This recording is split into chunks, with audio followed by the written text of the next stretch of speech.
2026 ಬಂದಿದೆ, ಕ್ಯಾಲೆಂಡರ್ನ ಹೊಸ ವರ್ಷ. ಅಂದ್ರೆ ತಕ್ಷಣ ನಮಗ್ ನೆನಪಾಗೋದು ಹೊಸ ರೆಸಲ್ಯೂಷನ್ಗಳು.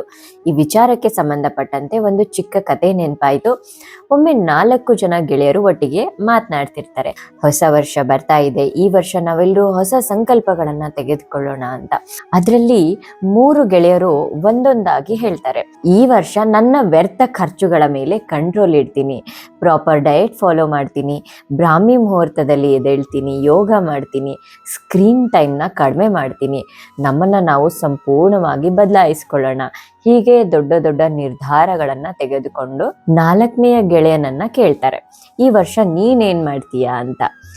ಅವನು ನಗುಮುಖದಿಂದ ಹೇಳ್ತಾನೆ, ನಾನು ಹೆಚ್ಚೇನು ಮಾಡೋದಿಲ್ಲ, ಕೇವಲ ಒಂದೇ ಸಂಕಲ್ಪ ತೆಗೆದುಕೊಳ್ತೀನಿ, ಪ್ರತಿದಿನ ನನ್ನಲ್ಲಿ ಕನಿಷ್ಠ 1% ಒಳ್ಳೆಯ ಬದಲಾವಣೆ ತರಲು ಪ್ರಯತ್ನ ಪಡ್ತೀನಿ.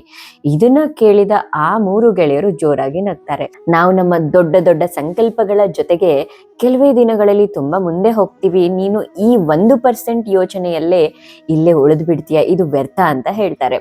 ಆಗ 4ನೆಯ ಗೆಳೆಯ ಶಾಂತವಾಗಿ ಹೇಳ್ತಾನೆ, ಜಾಸ್ತಿ ಚಿಂತನೆ ಬೇಡ, ನನ್ನ ಆಸೆ ಒಂದೇ, ಪ್ರತಿದಿನ ನಾನು ಸ್ವಲ್ಪ ಉತ್ತಮವಾಗಬೇಕು ಅಷ್ಟೇ. ಸ್ವಲ್ಪ ದಿನಗಳ ನಂತರ ಮತ್ತೆ ಎಲ್ಲರೂ ಸಿಗೋಣ, ಮತ್ತೆ ಇದ್ರ ಬಗ್ಗೆ ಚರ್ಚೆ ಮಾಡೋಣ ಅಂತ.